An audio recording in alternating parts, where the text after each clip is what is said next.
What's up guys, my name's Brandon, and in this video, we're going to be doing a speed test between the 2015 iPhone 6s and the brand new iPhone 12. So the newest iPhone to be supported with iOS 14 and the oldest iPhone to be supported with iOS 14. So this should be very interesting, and it's probably going to give us a good look as to how much Apple has improved their chips over the last 5 years. And it will probably also show how well the iPhone 6s still holds up here in 2020. So before we get started, let's go ahead and lay out the specs to see what we're working with. So over here on the left, we have the iPhone 6s from 2015. It's rocking Apple's A9 chip with 2 gigabytes of RAM. And then over here on the right, we have the iPhone 12 from 2020 with the A14 Bionic chip and 4 gigabytes of RAM. So we're gonna kick this speed test off with a simple boot up test. So we're gonna shut down both devices and then boot them up at the same time to see which one gets to the lock screen first. All right, so both devices are fully shut down, and now we're gonna go ahead and boot them up at the same time here in 3, 2, 1. Press the power button at the exact same time on both, and we get a visual on the iPhone 6s before we do on the iPhone 12. And of course, we have that white versus the black screen here. Let's go ahead and see which one gets to the lock screen first. So if you guys watched my speed test from earlier, the iPhone 12 beat out the iPhone 11, and once again, it beats out the iPhone 6s here, but not by much. All right, so now we're gonna run an app launching speed test. So as you can see, we are closed out of all applications on both devices. Now we're gonna go ahead into some social media apps, starting off with Twitter in 3, 2, 1. Press at the exact same time there, and you can see it loaded up first on the iPhone 12, just loaded on the iPhone 6s. Honestly, not that big of a difference. Let's go into Instagram. Once again, press at the same time and loaded there on the 12 first, but again, not by very much. Let's go into TikTok. TikTok loaded up first on the iPhone 12 by a pretty good margin here. So it seems like when loading videos and things like that, more heavy web-based content, it looks like the iPhone 12 is going to just dominate the iPhone 6s. At least that's what it looks like from TikTok there. Let's go into Reddit in 3, 2, 1. Reddit first, a lot of web-based content as well. As you can see there, loaded up first on the iPhone 12. Of course, we are on the same Wi-Fi network, so that is not a difference there. Let's go into YouTube. YouTube, again, some web-based content, heavily focused on video. So you can see there, I was actually pretty close, and I recognize this video right here, but that was pretty close. Looked like the iPhone 12, but not by very much at all. Let's go into Amazon here in 3, 2, 1. Press at the same time there. Amazon first, again, web-based content loaded up first here on the iPhone 12 as expected. Not by very much once again though. All right, so now let's move on to some games. So I decided to do just some light games because the iPhone 6s is just extremely slow with things like Call of Duty Mobile, PUBG, Asphalt 9. Any of the main, major intensive games are going to lag on the iPhone 6s. And plus, most iPhone 6s users probably don't have enough space to have all of those intensive games and big sized games on their devices. So let's start off with something light like Subway Surfers.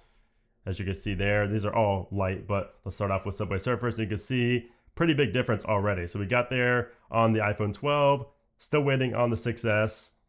And you can see quite the difference here when it comes to loading in games. And also the iPhone 6s is starting to get hot right now, and we really didn't even do that much. So let's go into, let's do Among Us here in 3, 2, 1.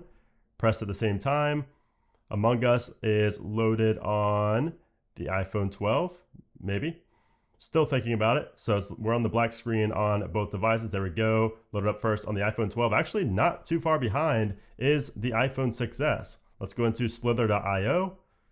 And first on the iPhone 12 as expected, and again, not too far behind is the iPhone 6s. So Subway Surfers was a much bigger difference because it was a bit more of an intensive game than Among Us or Slither, but still pretty impressive actually from the iPhone 6s for games like Among Us and Slither. All right, so now let's do a web browsing speed test. So we are on the same Wi-Fi network like I mentioned, and we're gonna go ahead and load up apple.com. See which one gets there first. And the iPhone 12 got there a little bit quicker than the iPhone 6s. Let's try out, let's say Forbes. So we got Forbes right there in 3, 2, 1.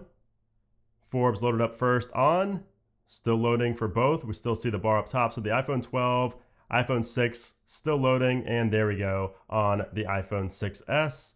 It seems like the iPhone 6s really struggles when it comes to video and really just any web-based content. It's significantly slower on the 6s compared to the iPhone 12. And let's go into ESPN.com, press at the same time there, and iPhone 12 loaded fully. Actually, the ad is still loading in. There we go. iPhone 6s still loading, and there we go. We finally have everything loaded in on the iPhone 6s. Once again, a big difference was with the ad right there, and just web-based content in general is a lot faster on the iPhone 12. All right, and now we're gonna run a quick Geekbench test. So you can see there, iPhone 6s, iPhone 12, and you can see all the stats right there, both on 14.1. We're gonna run the CPU benchmark here and see how much faster the iPhone 12 finishes, and we're gonna compare these scores on each as well. So I will be back once this finishes. All right, so we finished up on the iPhone 12, just under 2 minutes, and you can see here the iPhone 6s is still working. But you can see the score here on the iPhone 12, a 1586 single core and a 4002 multi-core score. And there we go. We finally finished up on the iPhone 6s about a minute later. We got a 547 and a 1037. So you can see there, massive difference in the Geekbench scores for both single and multi-core. So now let's go ahead and test out the RAM. So we have double the amount of RAM on the iPhone 12 at 4 gigabytes compared to 2 on the iPhone 6s. So let's see if that really makes a difference, starting off with Twitter here. So we have a reload on the iPhone 6s, no reload on the iPhone 12. Instagram, looks like a reload for both. It looks like a full reload for the iPhone 6s, just a soft reload there for the iPhone 12. TikTok, you can see there reload on the iPhone 6s, no reload on the iPhone 12. Let's go into Reddit here. So Reddit, no reload on the iPhone 12, full reload on the iPhone 6s. Let's go into YouTube for both. So YouTube, no relaunch there on the iPhone 12. And a relaunch on the iPhone 6s. So pretty much every application has to reload. And you can see there, no reload on Amazon, but a full reload on Amazon for the 6s. Crazy. So let's go ahead and Subway Surfers. You can see there a full reload as well. Whereas Subway Surfers on the iPhone 12, no reload. We're still at the screen we left off on. Let's go to Slither. No reload there. Full reload for the iPhone 6s. And then lastly, let's do Among Us. You can see there, no reload for the iPhone 12, and looks like a full reload for the iPhone 6s. So every single application had to reload on the iPhone 6s. I personally would not be able to live with that. So that alone should be a huge reason to think about upgrading to the iPhone 12 or even the iPhone 11. Now, I also wanted to test out the gaming on both devices to see if the iPhone 6s plays just as well as the iPhone 12 in terms of just being smooth and like if there's any lag and things like that with simple games like Subway Surfers. And I will tell you, just from playing, in the past and playing today as well, it is a little bit choppier on the iPhone 6s. That's to be expected, but the games still play fine. I mean, there's really it's like nothing that's going to make me rage quit and, uninstall the game on the iPhone 6s. Now, it does heat up a lot and it does drain battery a lot when you play games on the iPhone 6s. I mean, this device has,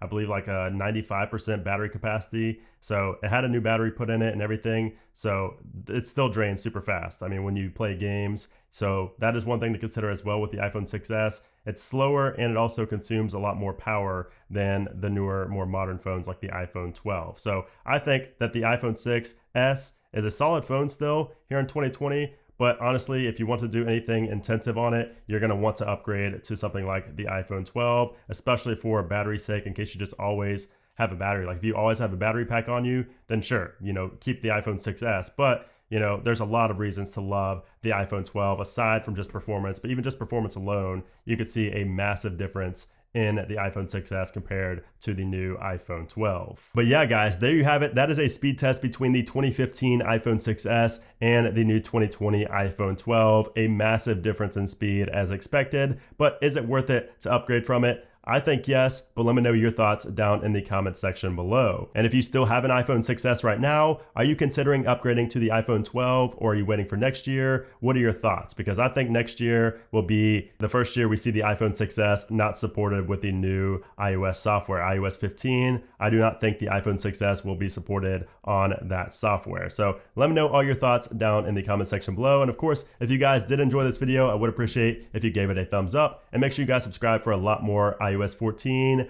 iPhone 12, iPhone 6s content. But anyways, guys, thanks again for watching and I'll see you soon.